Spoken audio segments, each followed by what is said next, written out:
happen in Rondo, which is one of the most important maps here because you could get 10, 20 eliminations, a chicken dinner. 30 points would pretty much lock them in and even give them an opportunity to get into that top 5. So when it comes to those bottom 3 teams, I hope they did their homework. Team Flash definitely did yesterday.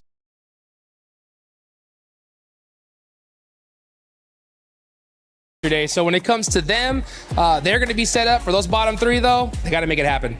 Yeah, and I mean, Alula Club Esports, if they can just hit a 5-point average, they will actually be able to skyrocket up, overtake the teams, and get into that position. But I'm looking at S-Force rejects there, Xander. They are right on the tippy bottom with only 16 points. Yeah, I mean, even their drop spots feel a little bit weak right now, sadly. And I've been worried about them. I have been worried about them. I think even when we were watching it, it didn't feel super confident yesterday.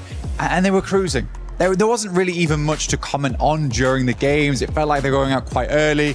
I'd like to see a bit of a change today. Again, we have seen that you can have a really bad match and still bounce back in the terms of Enigma Galaxy. Also, I lost my glasses somehow during that substitution of Jutsu. They got left behind, so went the arena.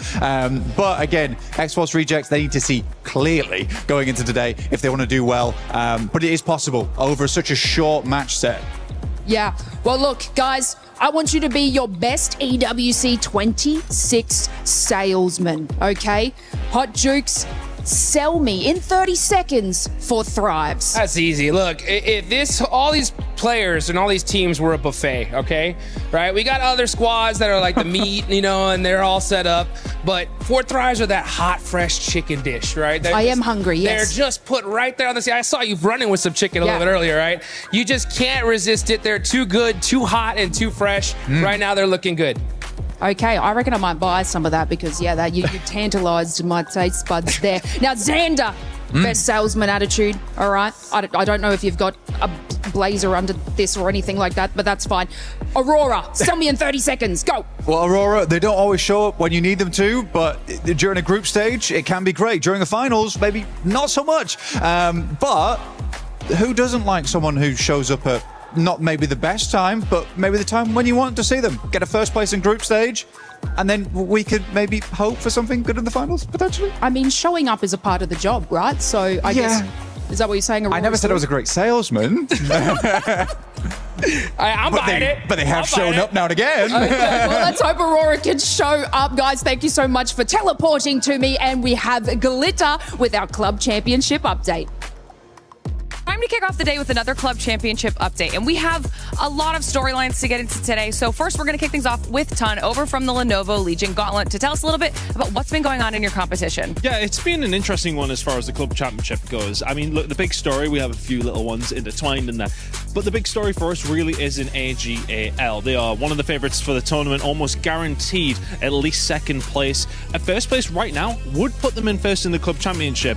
Of course, if you discount everything else that Falcons are doing, but it would give them a really big opportunity to put their name firmly in the hat. What I love about the conversation around AGAL, we kind of been having this for 4 or 5 weeks. Yeah. Dark horses, dark horses, dark horses. If they go on to win, of course, over on my stage, in the Lenovo Legion Gauntlet, then they are looking to put themselves actually in that conversation, which I'm really looking forward to. Which would be insane because we also have AGAL playing in Group A today, which will end today, and then will determine, do they make it through to finals at the bottom of the lobby? Do their keys get crushed? We were expecting them to bare minimum make it to finals. And like you're saying, if this is a situation where they could have 2 titles for week 5, where they're able to really kind of solidify a good spot for themselves, get some extra points on the board, they are in the discussion with the best of the best, and everyone's chasing Falcons. And there has been a couple of other indications actually for our side of things. There has been some other teams who are in that mix. I picked up a couple of points here and there. Virtus Pro, Vitality, Aurora have all picked up a minimum of 200 points, which will help them. And I think, you know, we're having the conversation about first place so often. The prize pool goes all the way to 24th. Yeah. So it makes a big difference to some of these orgs, especially if some of the smaller ones are coming in and making some money. $30 million. That goes a long way between 24 teams. So for some of these squads, 200 or 300 points here and there on some of the games they're not expected to get them on, that's a big bonus. And we also have Vitality in our game as well. We'll be seeing them in Group B, so we won't be seeing them just yet, but so many storylines for us to follow along with throughout the week. So I'll update you a little bit later on with not only how we're doing, but with how some of the other storylines are going on some of the other stages as well. Thank you so much for that Club Championship, Glitter and Chris. And also, I'm going to go to Hot Jukes and Blank and ask them how they were able to do that transportation clone jitsu, because that was awesome. We need to figure out how to do that, but let's actually go back to the overall. With this, we're going to see Four Thrives just sitting pretty at the top, and we're going to be seeing some of the other teams also being consistent. As you can tell, in second place with 52 points, it's GOAT. Galaxy, though, that was one team that ended up showing up.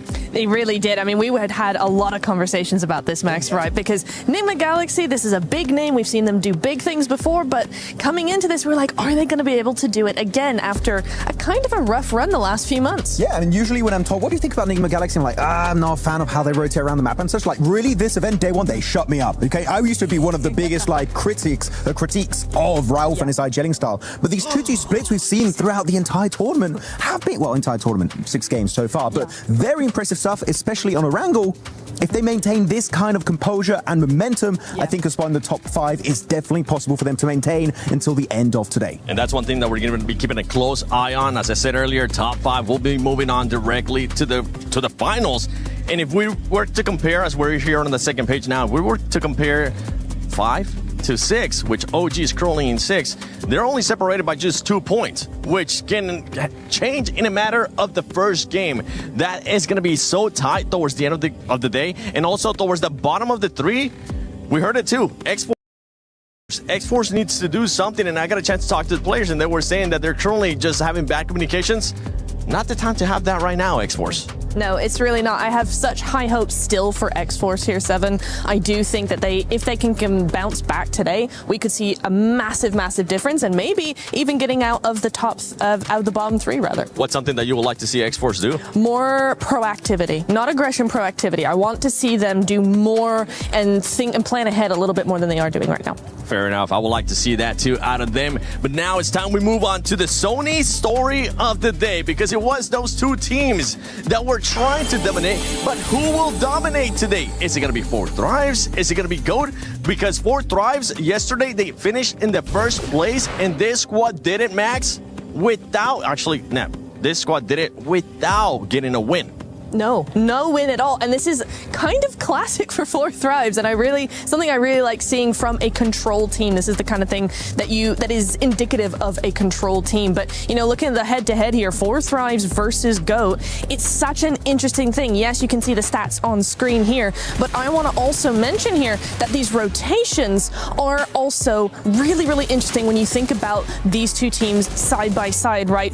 Both of them do wraparound rotations. They will take a different entry point to where they are in the circle or outside of the circle to make sure they get that good entry point. They also avoid teams in that early to mid phase. However, the difference comes with their splits, right? Four Thrives like a really structured 1-3, 2-2, very, very disciplined. GOAT, on the other hand here, Max, they like to spread out. They are a little bit spread out. They are a little bit looser with what they're doing. I really like what we've seen from GOAT team, but they're very do or die going into these games, right? Or you get yourself a massive chicken dinner, you get all those placement points, everything for yourself.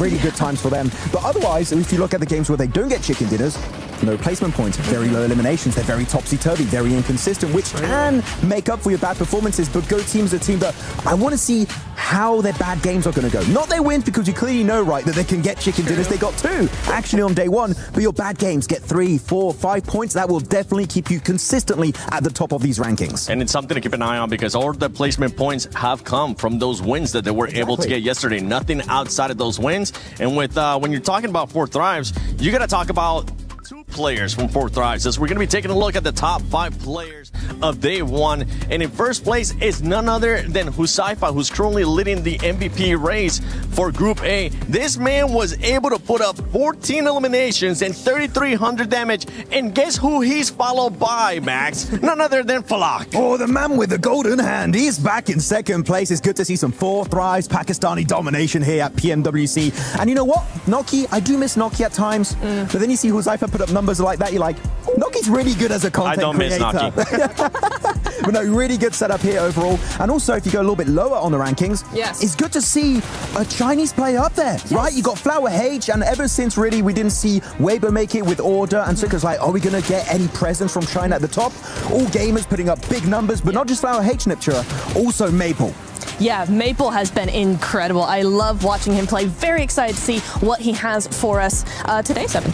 Yeah, I'm hoping that Maple's going to be able to put up those numbers. One player that we actually got a chance to see there, as well as we're seeing right now on the screen, was Coops. Coops ended up showing up here for them, Natira. Yes, he did. It was so nice to see that comeback from Coops that we've been waiting for forever, it feels like. And, he's just really great addition to the team. We've been talking about NAV.GAMING a little bit, but it feels like the team is just finally melded with him back on the squad here. So very, very fun to see that and how that evolves today. Yeah, for them, it has to be that synergy that we were able to spot yesterday. Yeah. Remember, one fight that just stands out for me, and we even got a chance to talk about it with Coops, was when they were fighting with Lord. The synergy that they were having, one was throwing an A, one was pushing as well. That's what you want to see out of that squad that wants to be in the top 5. That is an S tier push right there. Going on to the side of Ulf, you're on the cliff side. You're making sure with that 2-2 split, you're not getting pushed by GOAT teams. You're just making everything. You put all your eggs in separate baskets. I love that play from that squad. And I just hope we see a similar level of play today because Nigma Galaxy, finally, they're back on the map, 7. It is so nice to see. I'm happy to see it, especially when they were getting that second place, third place in globals. Maybe in this one,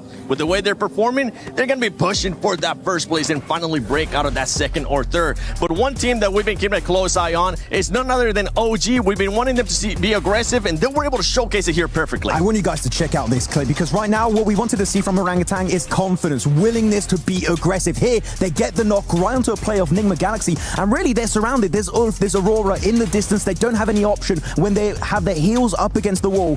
That is when they decide to get aggressive. And we love to see it because here, they get together, they get all fully focused on Nigma Galaxy, wrapping around the corner, and they just fully send it, fully committing to the engage, and they eliminate Nigma Galaxy like it was nothing. Yeah. It was literally the best fight we've ever seen from an Indian team globally in years, it feels like. I want to see more of this. Please, Orangutan, this was fantastic. It was so nice. I mean, yes. Very involved there, sorry. I love it. I love it. Awesome, I love the man. passion behind Yes, it. we need that passion here. No, I really agree. I want to see a little bit more from Orangutan just like that. Seven Fury as well. I have kind of the same point to say about both of these teams, right, is we're seeing very short direct rotations, going back to that rotational angle here is I want to see more proactivity from them in general because I feel like they're kind of holding back and like, if we can survive to the late stage, then we're actually going to be able to do something and play more. And I'm like, no, you got to wrap around those rotations. You got to find those third-party opportunities. That's really where you want to be going into the next 6 games. And that's one thing with Furia that we want to see. We want to see that aggressiveness that we usually tend to see out of the Brazilian squads. And more than likely, stage, then we're actually going to be able to do something and play more. And I'm like, no, you got to wrap around those rotations. You got to find those third-party opportunities. That's really where you want to be going. Was when they were fighting with Lord. The synergy that they were having, one was throwing an A, one was pushing as well.